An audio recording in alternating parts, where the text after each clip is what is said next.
Hak angket ini menjadi salah satu pintu untuk menjawab keraguan publik, dugaan publik terhadap pemilu bersih dan jujur. Itu hanya lewat hak angket. Karena Mahkamah Konstitusi orang tidak percaya.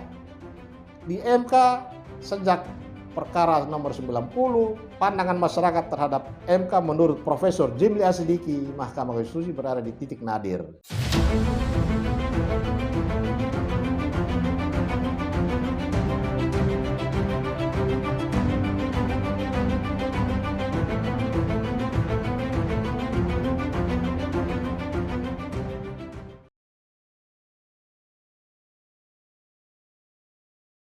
Kembali lagi di podcast Jurnalis and Content Creator. Narasumber yang datang ke studio JCC Network dan Jurnalis Jakarta Pusat ini mungkin tidak asing buat pemirsa JCC Network. Karena beliau ini pernah kita wawancara juga beberapa waktu lalu sebelum pemilu 2024 berlangsung. Petrus Celestinus, Koordinator Tim Pembela Demokrasi Indonesia. Apa kabar Bang Petrus? Kabar baik. Dekat istana nih Bang Petrus? Betul, luar biasa. Dekat Monas ya? Kami langsung berkedudukan di ibu kota dan di pusat kekuasaan, luar biasa. Kalau urusan ke pengadilan, urusan somasi presiden kemarin pun kami lewat di sini. Jadi menurut saya nih, Bang Petrus ini seorang yang paling berani, yang pernah salah satu orang yang paling berani yang pernah saya kenal. Bang Petrus nyawanya ada berapa sih? Sampai presiden disomasi, semua orang disomasi. Berani banget nih Bang Petrus nih. Ya, karena landasan hukumnya ada tuh. Ada dasar hukumnya dan ada hukum yang mengatur, ada peristiwa yang memang harus kita lakukan, langkah-langkah hukum, ya itu yang kita lakukan. Sampai pemirsa ini, Bang Petrus ini menurut saya ya pernah membuat rekor saat dulu gaduh MK Bang ya? Ya. Belasan orang disomasi. Kami somasi berapa orang tuh Bang yang disomasi? 9 hakim konstitusi supaya mundur dari perkara 90 sebelum perkara itu diputus. Oke. Kayaknya sampai ibu negara juga di ini. Oh, ya? Itu digugat. Digugat ya. Jadi yang 9 hakim konstitusi itu kita somasi dan agar mundur dari perkara itu. Kalau waktu itu somasi kami itu diterima, mungkin masalahnya tidak ribut seperti ini.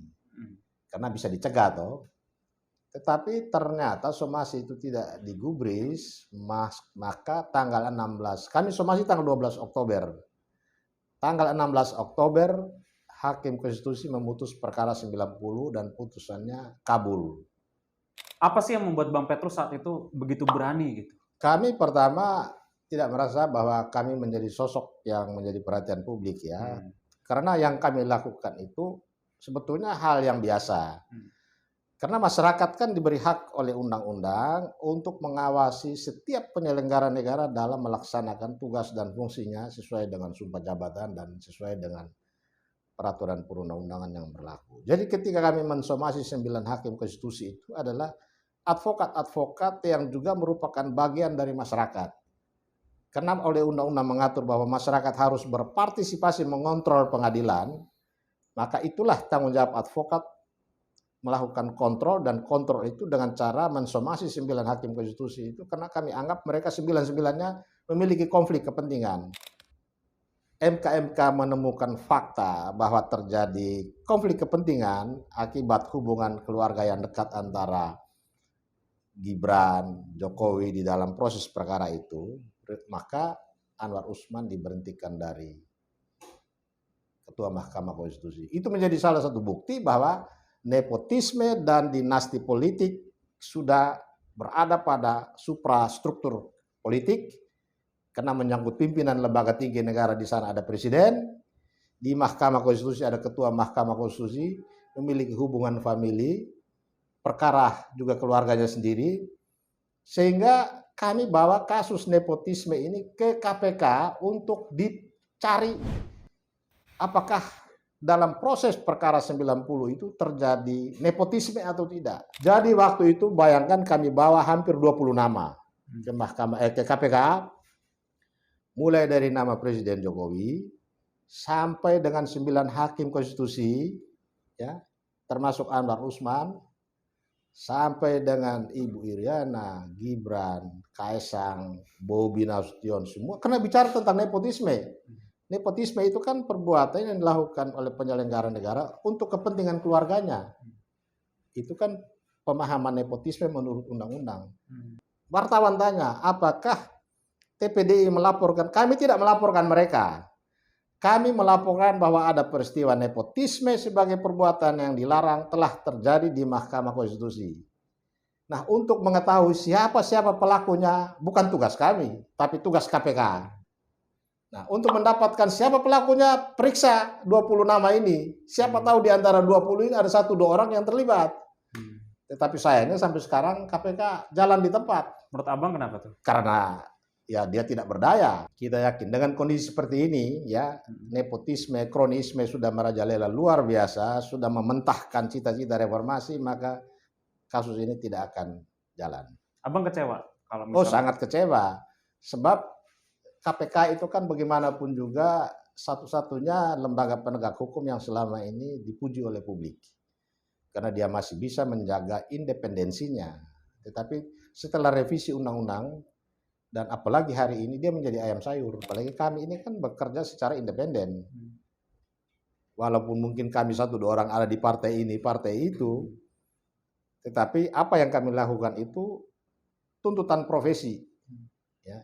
Karena advokat itu kan penegak hukum. Advokat tidak hanya urusin perkara orang per orang. Tetapi di balik itu ada misi besar yang harus juga menjadi beban advokat, yaitu misi penegakan hukum.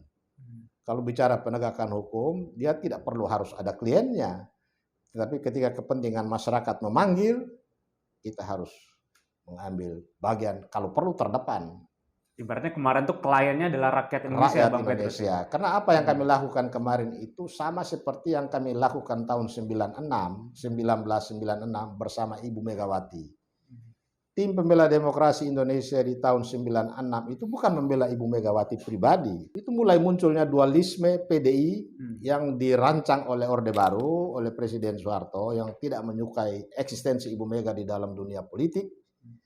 Sehingga PDI harus dikerdilkan dengan melahirkan dualisme. Ada PDI Suryadi, ada PDI Pro Mega. Dengan dualisme itu target Orde Baru untuk menghabisi, mengamputasi eksistensi Ibu Megawati di kancah politik. Tapi ternyata gagal. Orde Baru gagal, dan Orde Baru itu baru bisa ditumbangkan oleh kekuatan reformasi di bawah Ibu Megawati di tahun 98. Jadi sebetulnya sosok tokoh reformasi itu Ibu Mega, bukan siapa-siapa. Amin Rais? Oh, dia muncul belakangan.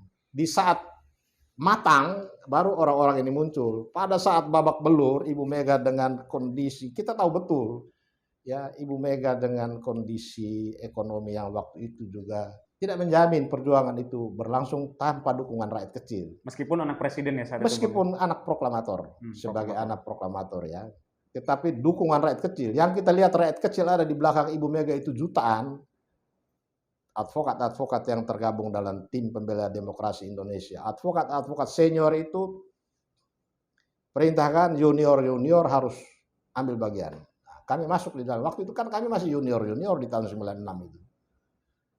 Jadi betul-betul kami masuk bersama Ibu Mega membela kepentingan demokrasi yang waktu itu sudah mulai diinjak-injak dengan mengkriminalisasi Ibu Mega. Ibu Mega ini berkali-kali dipanggil di Polda, di Kejaksaan Agung. Saat itu ya? Saat itu di Polres Jakarta Selatan. Bayangkan waktu itu Ibu Mega tidak boleh berkantor. Hanya berkantor sekedar memimpin PDI yang sudah terbelah dua. Itu saja kantornya dikamtipkan ya oleh Kamtip Pemda DKI, disegel, kantor dicondet. Coba lagi berkantor dengan kemasan nama apapun, Intel tahu. Sehingga Ibu Mega praktis langkah-langkah politiknya betul-betul diikat. Jadi saat itu Bu Megawati menjadi target kekuatan Orde Betul. Baru ya. Bang Petrus bersaksi melihat sendiri. Kami lihat sendiri karena kami bagian dari perjuangan itu pada waktu itu. Jadi 96, 97, 98, 99, 2000 itu TPDI selalu bersama Ibu Mega. Ceritanya gimana sih Bang Petrus bisa kenal Bu Megawati saat itu, Bang? Kami tidak kenal waktu itu. Jadi kami berkumpul, kami dipanggil ya, bukan diundang karena kami junior. Diundang oleh Pak R.O. Tambunan ya, Pak R.O. Tambunan panggil kami. Karena saya dulu kan magang jadi advokat itu, saya magang belajar di R.O. Tambunan sebagai advokat senior di tahun 80. Hmm. Saya tamat kuliah tahun 82, tapi tahun 80 saya ini kan tahun 76 sampai tahun 80 itu kan menghidupi diri saya dan kuliah saya dari membela buruh. Nah, aktivitas saya membela buruh itu akhirnya suatu saat saya kenal dengan Pak Ero Tambunan. Dia bela majikan, saya bela buruhnya. Nah, jadi suatu saat Pak Ero Tambunan bilang, coba cari dulu yang namanya Petrus. Nah, Kenapa Bang Petrus yang dicari saat itu? Karena mungkin dilihat saya waktu itu masih kelihatannya mahasiswa yang kurus-kurus, tapi kok berani. Beraninya gimana tuh Bang saat itu? Ya saya lawan advokat, masa saya lawan Kodim yang memihak ke pengusaha. Dia kan tahu itu kan, waktu itu kan koran-koran juga kita sering masuk waktu masih kuliah, saya bela buruh itu selalu koran masuk. Cari.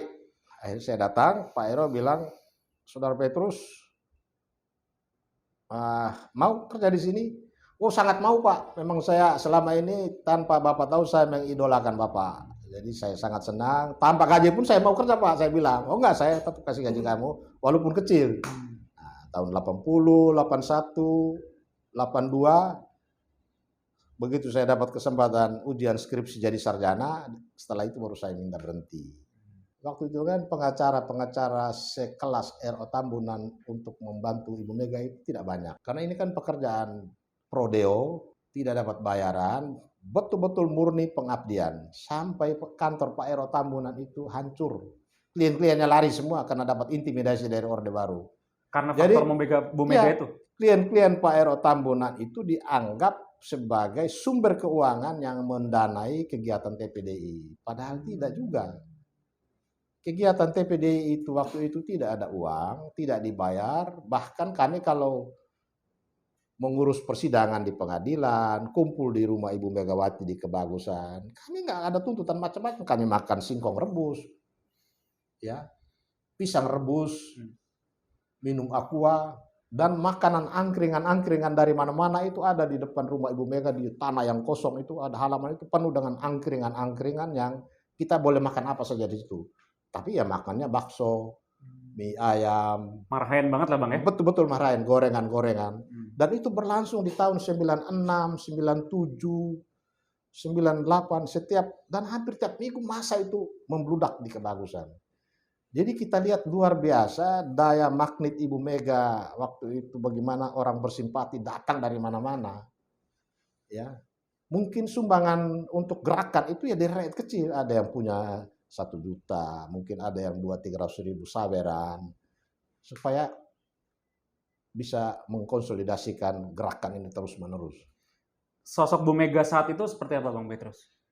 Ibu Mega waktu itu kan ya kita masyarakat tempatkan sebagai Ketua Umum PDI yang sah. Dan Ibu Mega waktu itu kan masih muda, masih kuat, masih energik bisa, ya? Masih energik, bisa kemana-mana. Dan orang selalu di mana ada Ibu Mega, masa itu tidak perlu digerakkan ya. Saya lihat waktu Ibu Mega diperiksa di Polres Jakarta Selatan karena dituduh melakukan rapat gelap. Jadi Ibu Mega diperiksa di lantai 3 di ruangan Kasat Reskrim. Waktu itu saya ingat Pak, yang memeriksa Ibu Mega itu Kasat Reskrimnya Pak, pernah jadi Kapolda di Jawa Tengah, ya, kemudian Kapolda di Sumatera Utara, kemudian terakhir Kepala BNPT, ya, penanggulangan terorisme. Boy Rafli ya? Bukan, satu lagi setelah Pak Boy. Riko Amsela. Oh, Pak Riko tuh pernah meriksa Boy pernah. Jadi waktu saya ketemu Pak Riko di Semarang sebagai Kapolda, dia nggak tahu bahwa dia udah lupa saya. Dalam obrolan-obrolan itu, saya juga nggak bilang saya dulu pernah kenal ya. Ya, sampai udah mau kita pamit, saya bilang, Pak Riko ini seorang perwira yang tahun 96 itu perwira yang ganteng, tetapi Pak Riko ini punya catatan sejarah. Sejarah apa? Bapak pernah memeriksa Ibu Megawati 2 atau 3 kali, dan kami ini yang mendamping Ibu Mega. Terus ditanya, jadi Anda siapa? Saya Petrus Celestinus. Waduh, dia berdiri langsung, waduh Pak Petrus dulu itu tiap hari masuk TV, dia bilang. Ya, karena pada waktu itu kami dengar sendiri, walaupun Pak Riko itu ada di bawah rejim yang memusuhi Ibu Mega, tetapi Pak Riko waktu itu memeriksa Ibu Mega sesuai dengan aturan yang ada, tidak ada intimidasi, tidak ada penekanan, bahkan suasananya sangat menyejukkan. Jadi Pak Riko itu memeriksa Ibu Megawati di lantai 3, Pak Taufik Kemas di lantai 1. Oh, suaminya mendampingi. Enggak, Pak Taufik juga diperiksa. Oh, suami istri diperiksa. Wih, kejam. Jadi kita ini kan tahu setiap kali ada gerakan di lapangan, intel-intel itu, oh ya, karena kami ini pun tidak luput dari pepetan intel-intel. Seperti apa tuh saat itu Bang Petrus? Wajah yang sama selalu ada. Kita ke warung, mereka ada. Kita geser ke situ, mereka ada, gak jauh dari kita. Ya mereka bilang, ya kami diperintah. Oke, nggak apa-apa, kami tiap hari seperti ini aja. Gitu. Sampai tahun 98. Jadi jab kiri, jab kanan, uppercut, ya hoki kiri kanan itu akhirnya Soeharto tumbang juga. Jadi butuh waktu, Ibu Mega hanya membutuhkan waktu 96, 2 tahun pada waktu itu. Tapi Bu Mega itu tipikal yang mengatrol anaknya nggak sih Bang untuk menjadi seorang pemimpin? Oh, saya kira dalam keluarga, namanya keluarga Bung Karno itu kan sangat natural ya. Jadi itu sudah terjadi dengan sendirinya. Tidak sampai merubah putusan MK. Ya, tidak harus juga harus dikarbit atau dipaksa harus, karena itu dengan darahnya memang sudah begitu. Artinya tokoh reformasi yang tepat itu ya Megawati. Ibu Megawati. Hanya memang Ibu Megawati tidak mau menonjolkan diri, dan orang-orang mungkin PDIP sendiri juga tidak mau mendeklar bahwa yang harus menjadi tokoh reformasi itu adalah Ibu Mega. Tapi menurut kami justru cikal bakal sampai tumbangnya Orde Baru itu ada di tangan Ibu Mega. Kita sekarang bicara pasca Pilpres 2024 ini ya, bahkan sekarang kan dalam tahap rekapitulasi pemungutan suara. Bang Petrus melihat perolehan suara para calon ini tanggapannya seperti apa? Ya, sebagaimana sekarang sudah banyak orang curiga dan kecurigaannya seragam adalah mengapa suara pasangan calon presiden yang diumumkan sejak tanggal 14 Februari berdasarkan hasil Sirekap ini angkanya stabil. Nah, dengan angka yang sama terus-menerus dari awal sampai sekarang, sejumlah ahli, ya katakanlah ahli IT seperti Roy Suryo ya, dan beberapa nama yang saya tidak hafal ya, itu punya pendapat yang sama. Bahkan masyarakat awam pun sekarang sudah mulai bicara bahwa Sirekap itu mengunci suara pasangan calon 01 dan 03, sehingga berapapun angka yang dia dapat, tetap aja 26 atau 27, 58, dan 16 atau 17. Stuck di situ. Stuck.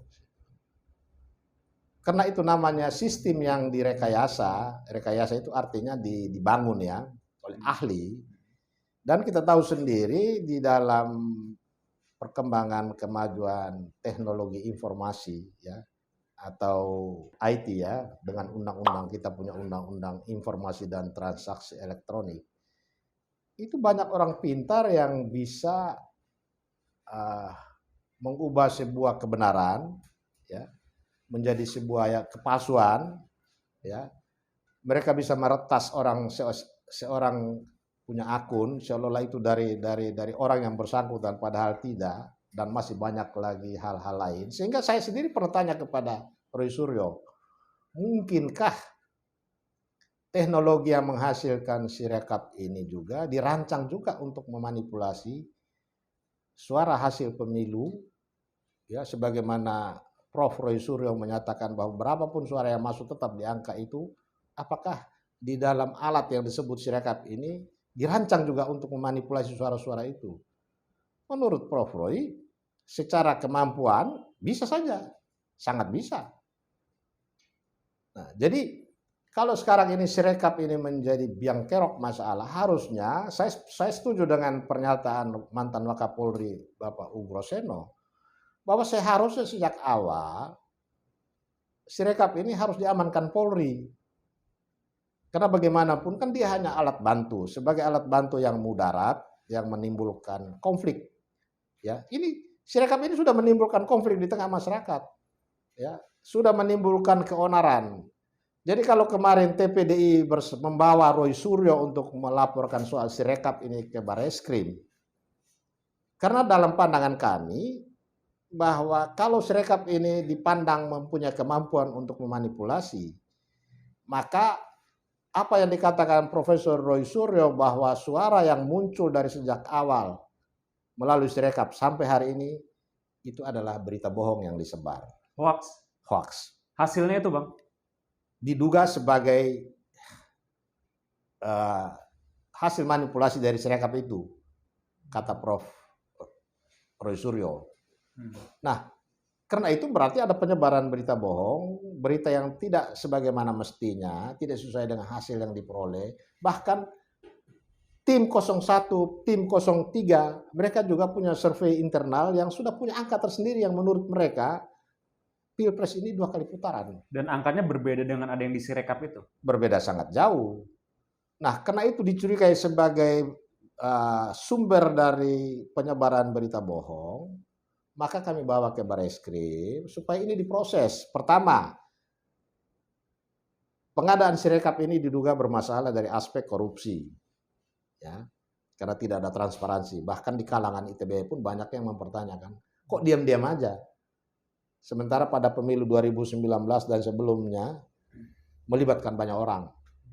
Kok yang satu yang namanya Sirekap ini hanya orang-orang terbatas yang tahu. Sekarang rame baru kita tahu, itu orang ITB.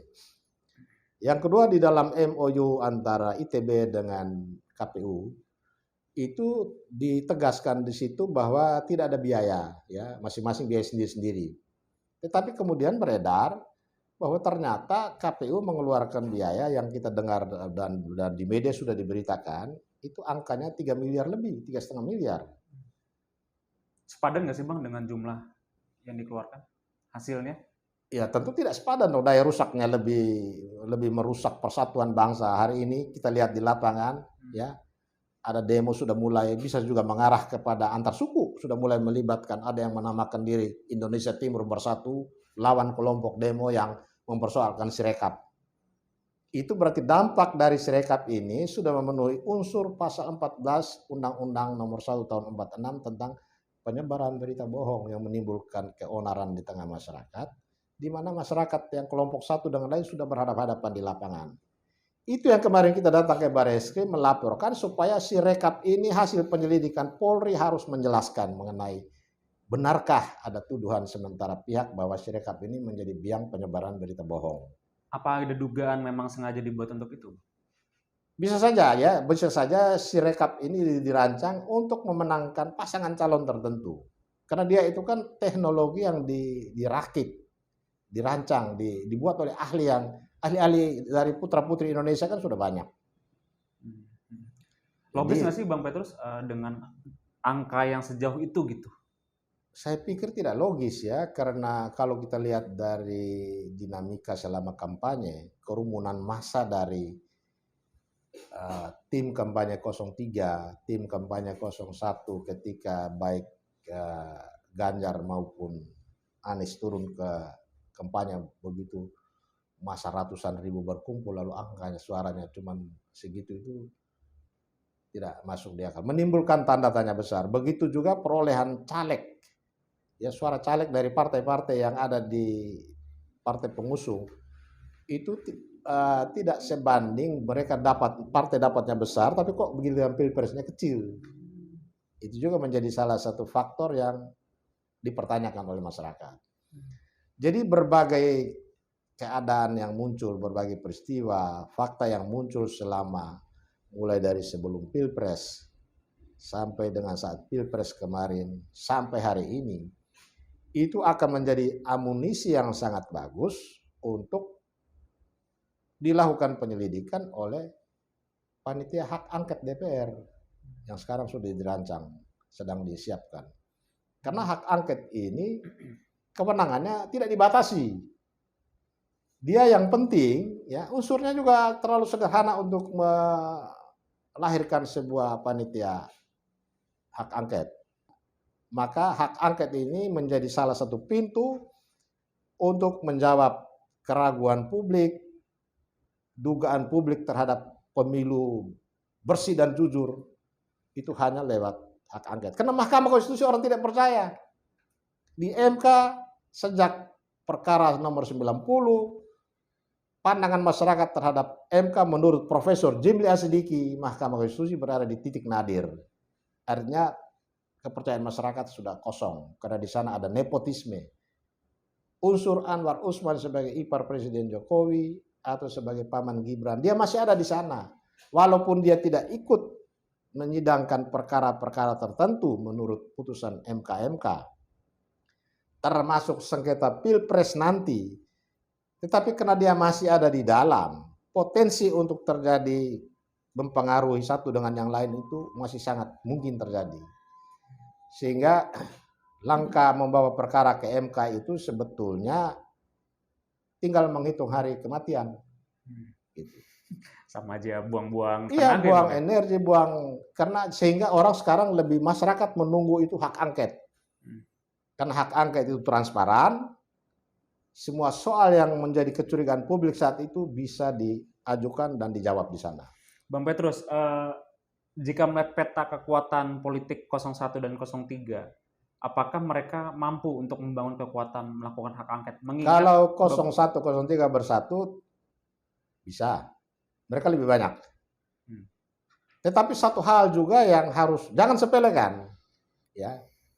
Bisa saja mereka, masyarakat melihat dinamika di hak angket ini misalnya berjalan bertele-tele, ya, atau terjadi macam-macam intervensi lalu jalannya tersendat-sendat. Maka yang saya bayangkan tidak tertutup kemungkinan peristiwa 98 di mana kekuatan massa bergerak dan minta Jokowi turun dari jabatan. Atau bisa juga menyatakan pemilu ini tidak sah, kita ulang. Itu konstitusional. Tahapannya seperti apa sih Bang Petrus dari hak angket menuju ke pemakzulan? Jadi hak angket ini berproses. Nanti sampai di ujung kan pernyataan pendapat dari hasil hak angket itu.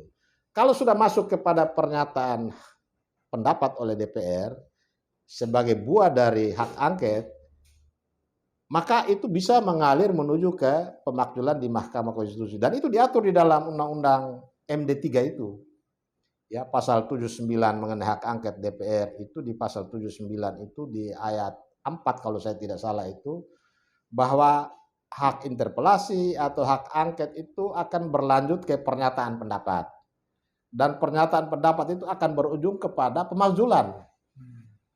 Karena terkait dengan pernyataan DPR bahwa apakah presiden terbukti melakukan pelanggaran hukum atau apakah presiden sudah tidak memenuhi syarat lagi sebagai presiden.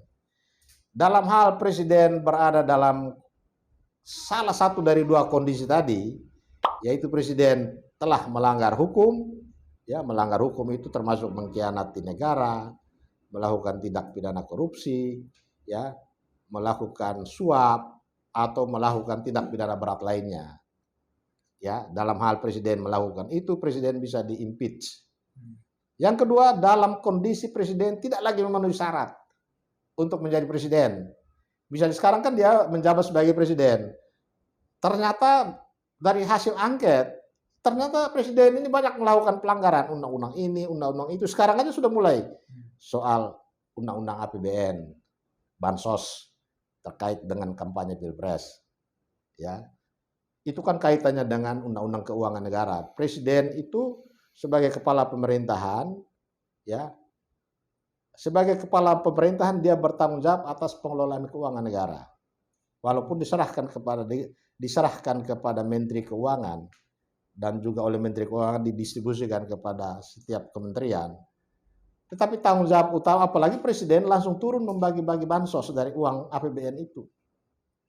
Ini salah satu pintu masuk untuk menyatakan, hak angket bisa menyatakan itu bahwa presiden melanggar. Jadi karena Presiden Jokowi membagikan bansos bisa berujung dimakzulkan, Bang? Bisa, kalau itu dianggap melanggar undang-undang tentang APBN dan undang-undang keuangan negara. Di undang-undang keuangan negara itu kan ada salah satu pasal, kalau saya tidak salah di pasal 34, bahwa apabila seorang pimpinan lembaga mengeluarkan kebijakan yang merugikan keuangan negara, ia bisa dipidana. Itu salah satu pasal di Undang-Undang Keuangan Negara. Apalagi kalau misalnya dana untuk bansos ini adalah dana yang yang disebut-sebut mulai dari bulan November sampai dengan Februari kemarin itu di luar APBN tanpa persetujuan DPR. Itu salah satu pintu masuk. Kemudian belum lagi kita lihat ketika Mahkamah Konstitusi menyidangkan perkara 90. Itu bukan hanya melanggar undang-undang kekuasaan kehakiman, tetapi UUD 45 bahwa kekuasaan kehakiman itu harus merdeka sudah dilanggar oleh seorang ketua Mahkamah Konstitusi dan seorang presiden. Dan undang-undang lainnya lagi masih banyak. Dari sejumlah skenario itu, menurut Bang Petrus yang paling logis dan paling berpeluang untuk dilakukan yang mana? Saya kira dua-duanya sudah terpenuhi menurut saya lihat ya. Ketika presiden dinyatakan melanggar sekian banyak aturan dan sudah merugikan, berarti dalam waktu yang bersamaan Presiden Jokowi sudah tidak memenuhi syarat untuk menjalankan tugas-tugas kepresidenan sampai Oktober. Dari dua alasan ini maka setiap saat Presiden Jokowi terancam dimaksulkan. Dan kita lihat nanti proses hak angket ini. Yang saya khawatir masyarakat tidak sabar menunggu, akhirnya terjadi seperti apa yang terjadi di tahun 98. Dan itu berarti Presiden bisa berhenti lebih cepat dan pemilu bisa dinyatakan. Masyarakat tidak mau lagi, tidak akui. Artinya Orde Baru Artinya harus diulang oleh pemerintahan yang sementara waktu harus diakhirkan dari triumvirat itu.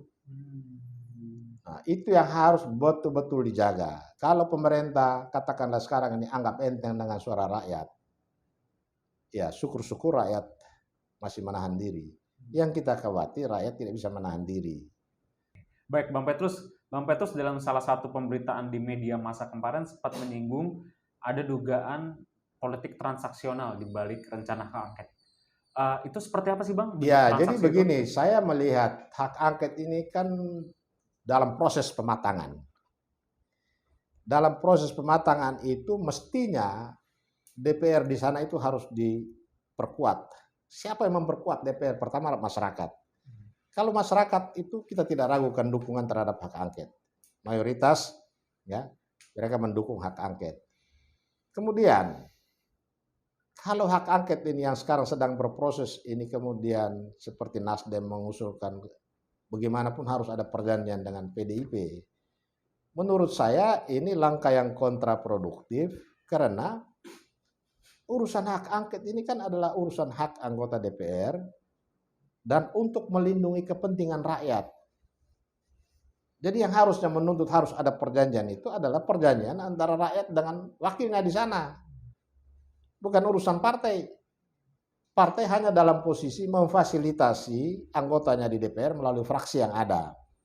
Jadi partai tidak perlu mengambil porsi terlalu jauh membuat perjanjian tentang hak angket. Karena bagaimanapun hak angket ini sudah diatur di dalam UUD 45. Di dalam undang-undang MD3 tadi oleh Tatip DPR dan juga berbagai macam ketentuan lainnya. Sudah cukup. Kenapa harus ada perjanjian-perjanjian lagi? Makanya saya bilang ketika ada partai yang mengusulkan perlu ada perjanjian lagi, ini watak transaksionalnya itu masih selalu muncul dalam setiap persoalan negara ini. Transaksionalnya seperti apa? Ya seperti Nasdem kan mengusulkan kita buat perjanjian tertulis dulu dengan PDIP. Kenapa hanya PDIP tidak ke partai yang lain juga? Apakah tidak percaya dengan PDIP? Sehingga harus ada perjanjian. Apakah tidak cukup undang-undang, perintah undang-undang itu aja udah cukup. Dan kalau buat perjanjian juga tidak relevan. Yang berkepentingan dan yang punya kekuasaan di sana kan rakyat yang memilih dan wakilnya di sanalah yang harusnya tahu tugasnya. Itu. Hanya memang selama ini partai politik selalu diposisikan sebagai organ yang paling penting dalam menentukan eksistensi seorang anggota DPR. Jadi kalau anggota DPR-nya tidak sejalan dengan partainya, 24 jam dia bisa di PAW. Itu yang sebetulnya kelemahan dari perundang-undangan kita yang menempatkan posisi partai politik membuat DPR tidak bisa berinovasi, tidak bisa mengkreasi aktivitas politiknya sesuai dengan kehendak rakyat. Dia lebih kepada bagaimana kehendak tuannya di ketua umum partai. Jadi feodalisme di partai politik itu muncul karena undang-undangnya mengatur kekuasaan partai politik terhadap anggota DPR itu dengan PAW tadi. Berarti ada dugaan penggembosan hak angketnya dari dalam koalisi 01 dan 03, Bang Petrus melihat ada itu? Ya, upaya dari pihak bisa saja dari 02 ya atau dari kekuasaan untuk melemahkan kekuatan 01 dan 03 dalam mendukung angket ini potensial terjadi. Abang Petrus yakin PDIP Nasdem itu akan konsisten jadi oposisi jika memang nih akhirnya Prabowo Gibran lah yang menang? Selama ini kita lihat yang konsisten mengambil posisi oposisi itu ya kita lihat baru PDIP. Dan PKS mungkin ya? Ya, PDIP dan PKS. PDIP selama 10 tahun SBY mereka tetap di luar dan secara efektif menurut banyak pihak secara efektif mereka menjalankan peran oposisinya. Baik, Bang Petrus, kemarin juga lagi rame yang suara PSI tiba-tiba melejit drastis, bahkan mereka masih pede gitu untuk bisa lolos ke parlemen. Bang Petrus melihatnya ada potensi juga tuh di balik. Oh iya, kalau bagaimanapun membangun partai baru, ya bagaimanapun PSI ini kan partai baru juga. Dari 0, atau 1, kemudian kalau lolos itu sesuatu yang luar biasa. Dan luar biasa ini tuh kalau terjadi tangan-tangan kekuasaan ikut bermain melalui Sirekap ini. Jadi kalau karena Sirekap ini lalu partai yang 0, menjadi 4% itu berarti itu sesuatu yang luar biasa yang tidak lazim. Patut dipertanyakan bahkan bisa digugat. Jadi bisa juga menjadi amunisi yang membuat rakyat makin kecewa, ya, sehingga akan memicu gerakan massa yang makin besar. Karena lolosnya PSI ini. Ya, tambah lagi sudah Presiden Jokowinya sudah tidak netral, ya, dan menyatakan diri akan memihak. Itu aja membuat rakyat sudah kecewa dan marah. Tambah lagi kalau PSI ini direkayasa untuk lolos untuk memperkuat posisi dinasti politik ini di DPR, ini semakin tidak menguntungkan demokrasi kita. Karena yang kita khawatir sekarang ini, di dalam konstitusi kita menyatakan bahwa kedaulatan itu ada di tangan rakyat. Ya. Pemilu adalah sarana untuk mewujudkan kedaulatan rakyat. Nah, ketika pemilu ini hanya menjadi proses yang pro forma, ya, hanya formalitas belaka karena ujung-ujungnya MK yang menentukan, maka kedaulatan rakyat ini bergeser menjadi kedaulatan nepotisme dan dinasti politik dengan memperalat MK. Jadi nantinya lembaga MK ini menjadi lembaga penentu. Mau menang cara apapun MK yang menentukan, bukan pemilu. Itu problem kita sekarang ini. Saya lihat jadi kedaulatan rakyat terancam oleh dinasti politik dan nepotisme. Kalau pemilu menjadi sarana kedaulatan rakyat, maka sekarang MK bisa jadi menjadi sarana untuk memperkuat dinasti politik dan nepotisme. Dan untuk itu harus dilawan. Mungkin beberapa waktu lalu Bang Petrus termasuk salah satu sosok yang ikut mendukung Pak Jokowi ya saat dulu ya. Tapi sekarang Bang Petrus sering mengkritik Pak Jokowi. Kecewa nggak Bang Petrus terhadap Pak Jokowi? Sangat kecewa, sangat kecewa. Terutama bidang penegakan hukum selama Jokowi 10 tahun berkuasa hancur. Padahal dia ada menteri yang kita anggap bagus seperti Menko Polhukam Pak Mahfud MD. Dia bisa berbuat banyak walaupun dia hebat. Karena di atas dia masih ada Jokowi. Padahal sudah banyak Pak Mahfud mengungkap korupsi, ya, pejabat-pejabat yang korup dengan angka triliunan, tetapi macet. Perjudian, perdagangan orang, semua tidak ada yang jalan. Reaksi Bu Megawati seperti apa tuh Bang terhadap Pak Jokowi sekarang? Ya kita lihat sendiri kan, Pak Jokowi mau ketemu aja, Ibu Mega tetap kunci. Artinya Ibu Mega sangat marah dan kecewa. Abang yakin dengan itu? Saya yakin. Lama nggak kemarahan itu? Apakah Ibu Mega ini dalam pengalaman kita, ya lihat aja dengan SBY aja udah puluhan tahun. Apalagi ini. Bisa lebih lama lagi? Bisa lebih lama dan bisa permanen. Oh ya? Iya. Sampai segitu Abang Iya, lihatnya? bisa permanen. Bisa dibawa mati. Nggak ini Bang, maksudnya terhadap Tidak ada pintu kompromi. Kalau sudah begini membuat seorang Ibu Mega, saya lihat tidak ada pintu kompromi. Terhadap Pak Jokowi. Kecuali kepentingan bangsa dan negara memanggil. Kemarin itu Henry Yosodiningrat, Wakil Ketua TPN Ganjar Mahfud, mengatakan bahwa dia menyiapkan sejumlah bukti untuk menggugat ke MK hasil pemilu. salah satu bukti yang dibawa adalah dia akan menghadirkan sosok Kapolda karena dia menyinggung ada dugaan kecurangan dalam proses pemilu kemarin yang diduga ya melibatkan oknum gitu. Bang Petrus melihat penting nggak sosok kehadiran tokoh-tokoh kepolisian seperti ini untuk mendukung adanya bukti-bukti atau di MK? Terus melihat. Pertama, bukti itu sangat penting, ya, karena keterlibatan aparatur negara, katakanlah Polri, ya, oknum-oknum Polri diberdayakan untuk mendukung 02, kemudian aparatur sipil negara di lembaga yang lainnya, ya, beberapa kementerian, itu semua bekerja untuk 02. Masyarakat sudah menyebut-nyebut itu, tinggal pembuktian. Jadi kalau sekarang ada disebut sosok Kapolda, saya kira bisa muncul Kapolda berikutnya, banyak yang akan mau berbicara untuk menegakkan konstitusi kita, terutama lewat pemilu ini. Jadi kita bisa bayangkan semakin hari mulai muncul keberanian dari anggota Polri. Banyak anggota Polri yang sudah oknum-oknum yang sudah bercerita kepada anggota masyarakat tentang apa yang mereka lakukan. Sudah banyak. Hanya memang mereka minta namanya jangan disebut.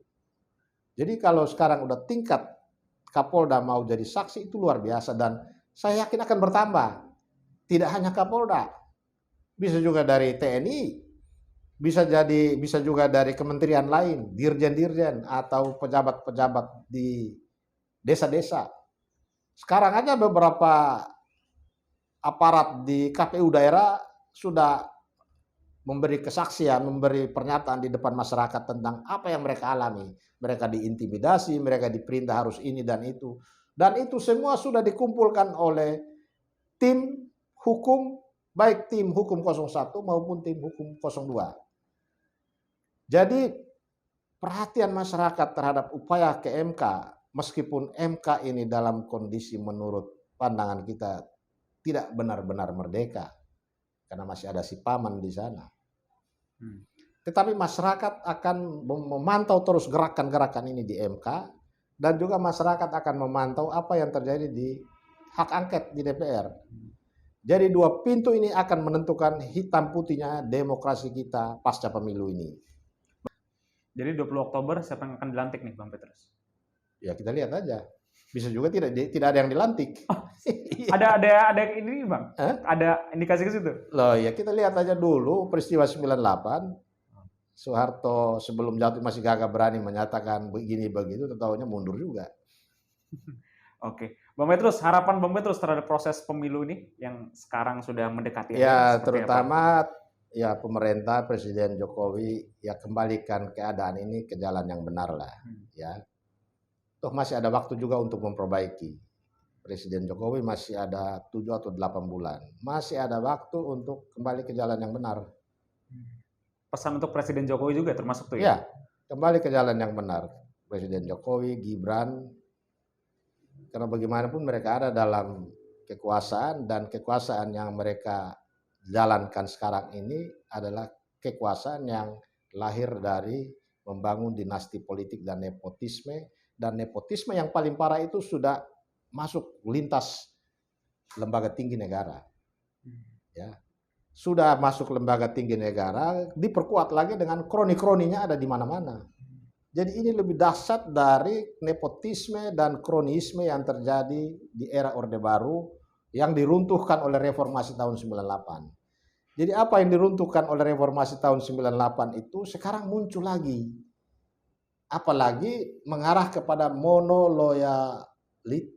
monoloyalisme di kalangan aparatur sipil negara. Dulu di Orde Baru ada istilah monoloyalis untuk semua anggota Korpri. Korpri itu tidak boleh hanya boleh loyal kepada Golkar. Dan itu dibubarkan bersamaan dengan lahirnya reformasi. Nah sekarang Jokowi dengan kekuasaan yang dia miliki, ya didukung dengan beberapa undang-undang yang direvisi. Monoloyalis ini sekarang muncul lagi. Semua orang apa katanya Jokowi. Ini yang akan menjadi hambatan terbesar dalam perjalanan demokrasi demokrasi kita ke depan menjadi semakin tidak sehat. Oke. Bang Petrus, nilai yang tepat untuk penyelenggaraan pemilu kali ini dari 1 sampai 10. Nilai berapa? Ya, saya kira di bawah 5 itu, antara 3 atau 4. Karena sangat buruk. Ke siapa tuh Bang khususnya nilai itu? Kenapa? Terkhusus kepada siapa tuh Bang nilai? Ya saya bernilai kepada Jokowi angka 3 atau angka 4 itu. Merah ya? Merah. Karena sekarang ini semua orang bicara, ya, semua ini tanggung jawab Jokowi. Semua orang tunduk patuh kepada dia, apalagi suasana loyalis ini sudah terjadi. Ngomong-ngomong ini keren banget Bang ininya. Oh iya, ini dari Sarung Sumba ini. Motif apa itu Bang Petrus? Ya motif kampung halaman ini. Yes. Ini akar mengkudu. Akar mengkudu ya. Yang warna coklat ini. Kalau ini dari tarung daun itu. Petarung seperti Bang Enggak, Petrus. tarun ini. Oh, tarun. Daun yang membuat warna jadi hitam, warna benang yang putih bisa jadi hitam pekat dan baunya busuk. Simbolnya apa sih Bang? Ini nggak tahu ya simbolnya, ini simbol keberanian kali ya. Segala macam, berani, ada takutnya juga ada. Bang Petrus, terima kasih atas waktunya. Ya itu dia pemirsa obrolan saya dengan koordinator tim pembela demokrasi Indonesia, Petrus Salestinus. Sampai jumpa di video selanjutnya. Jangan lupa buat pemirsa ya untuk diberikan komen di bawah, diberikan like juga, dan di-subscribe terus channel Journalist and Content Creator supaya kita bisa memberikan informasi yang bermanfaat buat masyarakat. Sampai jumpa. Terima kasih.